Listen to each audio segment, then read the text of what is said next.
जय वैद्यनाथ। पिछले वीडियो में आप लोग पढ़े थे नेचर ऑफ मैथमेटिक्स। अब नेचर ऑफ मैथमेटिक्स को जानने के लिए आपको गणित का निर्माण खंड, बिल्डिंग ब्लॉक्स इन मैथमेटिक्स जानना पड़ेगा। जिस प्रकार कोई भी बिल्डिंग बनता है तो उसमें मटेरियल यूज होता है, छड़, गिट्टी, बालू, ईटा, तो तब जाके एक बिल्डिंग का निर्माण होता है। उसी तरह गणित की प्रकृति, स्वभाव को जानने के लिए आपको पहले बिल्डिंग ब्लॉक्स इन मैथमेटिक्स जानना पड़ेगा। तो बिल्डिंग ब्लॉक्स इन मैथमेटिक्स क्या है? तो पहला है अपरिभाषित पद, दूसरा है परिभाषित पद, तीसरा तर्क वाक्य जिसको प्रोपोजिशन बोलते हैं, चौथा है स्वयं सिद्ध, पांचवा है प्रमाण और खुले वाक्य और परिमाणवाचक शब्द को गणित का निर्माण खंड कहा जाता है। मतलब ये सब मिलके ही आपका बनाता है गणित को।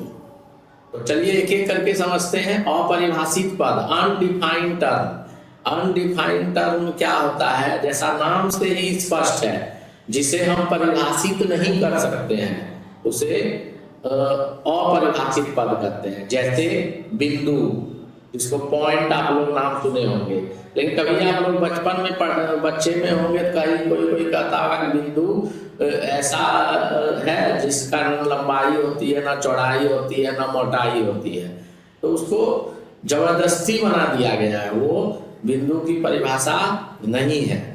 रेखा, रेखा को बोला जाता है कि दोनों ओर इंडलेस होता है, मतलब दोनों कभी खत्म नहीं होगा, तो ये भी एक परिभाषा नहीं है। तल, जिसको आप लोग सतह भी बोलते हैं, इंग्लिश में प्लेन बोलते हैं, तो ये भी परिभाषा इसका भी नहीं है। चर, जिसको वेरिएबल बोलते हैं, इसका भी परिभाषा नहीं है, लेकिन ऐसे कुछ बना के या गणितज्ञों ने या शिक्षकों ने बोल देता है, लेकिन ये प्रमाणित नहीं है। प्राकृतिक संख्या, जिसको नेचुरल नंबर बोलते हैं, तो ये सब ध्यान देखने से पता चलता है कि नेचुरल नंबर इंडलेस, मतलब कभी खत्म नहीं होगा। तो यहाँ पे समस्या आ गया, कहाँ पे खत्म हो रहा है। उसी तरह ताल में भी वही बात है कि कहाँ पे खत्म होगा, इंडलेस कहीं खत्म ही नहीं होता है, रेखा भी कहीं खत्म ही नहीं होता है। अब बिंदु तो खैर जान ही रहे कि मतलब, तो इसको ठीक ढंग से परिभाषित नहीं किया जा सकता, इसीलिए इसको बोलते हैं अपरिभाषित पद।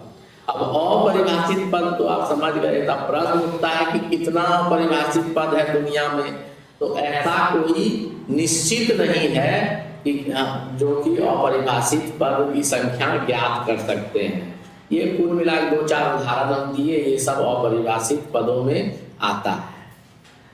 तो निश्चित नहीं है कि संख्या, मतलब कितने अपरिभाषित पद हैं, इसकी संख्या निश्चित नहीं है। अगला जो है आपका परिभाषित पद, तो इसका भी नाम से ही पता चल जाता है कि परिभाषित पद क्या है। परिभाषित, इसको हम परिभाषित कर सकते हैं, परिभाषित पद हो गया। जैसे चतुर्भुज के विकर्ण, तो चतुर्भुज के विकर्ण को हम लोग परिभाषित कर सकते हैं, HCF को परिभाषित कर सकते हैं। इस तरह अनगिनत है, त्रिभुज को परिभाषित कर सकते हैं। तो जिसको हम परिभाषित कर सकते हैं वो हो गया आपका परिभाषित पद।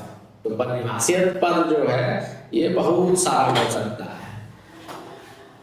नेक्स्ट, बहुत इंपॉर्टेंट, तर्क वाक्य। तर्क वाक्य जो है आपका, वो उसका इंग्लिश होता है प्रोपोजिशन। प्रोपोजिशन क्या होता है? ऐसा गणितीय वाक्य जो या तो सत्य है, या तो सत्य है और नहीं तो असत्य है। अगर ये दोनों है, सत्य होगा या असत्य होगा, तो उसे तर्क वाक्य कहते हैं। तो एग्जांपल देखते हैं, जैसे 2 और 5 का योगफल 7 होता है, तो 2 और 5 का योगफल 7 है, सही बात है, तो यह एक तर्क वाक्य है। अब 2 और 6 का योगफल 7 होता है, जबकि ये सही नहीं है, असत्य वाक्य है, फिर भी यह तर्क वाक्य है। क्या 2 और 5 का योगफल 7 होता है? क्या 2 और 5 का योगफल 7 होता है? तो यह तर्कवाद नहीं है, क्योंकि इसमें प्रश्नवाचक चिन्ह लग गया। तो यहाँ पर आपको याद रखना है कि जिसमें प्रश्नवाचक चिन्ह लगा रहता है, जिसमें विस्मयादि बोधक वाचक, विस्मयादि वाचक प्रश्न चिन्ह लगा रहता है, तो वो सब में वो आपका प्रोपोजिशन या तर्क वाक्य नहीं होता है। अब देखते हैं, त्रिभुज के तीनों अंतों कोणों का योग फल 2 समकोण के बराबर होता है, बिल्कुल सत्य है, यह तर्क वाक्य है। अब 2 गुने 6 बराबर 8, 2 गुने 6 बराबर 8, तो ऐसा गलत है, 12 होना चाहिए, लेकिन 8 लिखा है, तो ये असत्य है, इसलिए ये तर्क वाक्य है। अब गणित लाल होता है, यह तर्क वाक्य नहीं है, क्योंकि इसमें कोई अर्थ नहीं निकलता है। इसका मतलब तर्क वाक्य कौन कौन नहीं होगा? जहाँ प्रश्नवाचक चिन्ह लगा होगा, दूसरा जहाँ विस्मयादि बोधक चिन्ह लगा होगा, या जो अस्पष्ट हो, वो सारा तर्क वाक्य नहीं होगा। लेकिन अगर कथन सत्य है या कथन असत्य है, तो वो दोनों तर्क वाक्य। आगे बढ़ते हैं, स्वयं सिद्ध।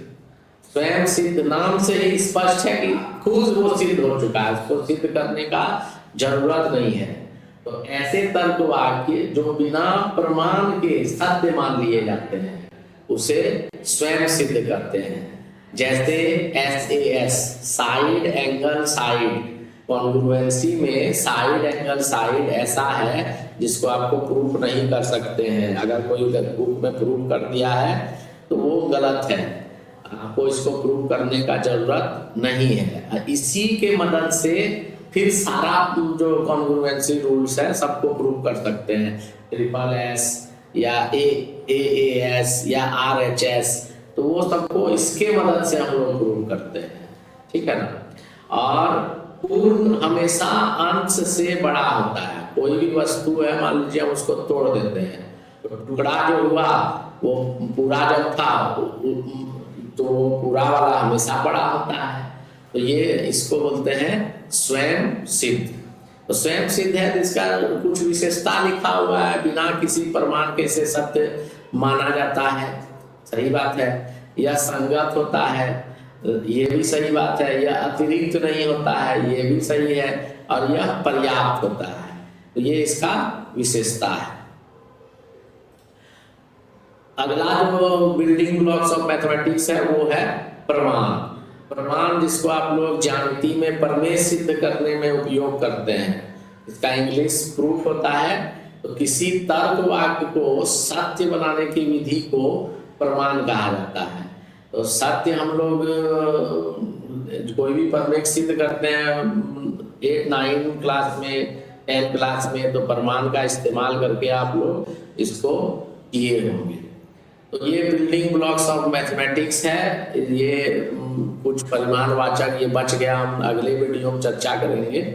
फिलहाल इतना ही, लेकिन आप लोग अपने दोस्तों से सब्सक्राइब नहीं करवा रहे हैं, तो हमारा जो सब्सक्राइबर का संख्या है बढ़ नहीं रहा है, जिसके चलते हम डिजिटल बोर्ड पे नहीं आ रहे हैं।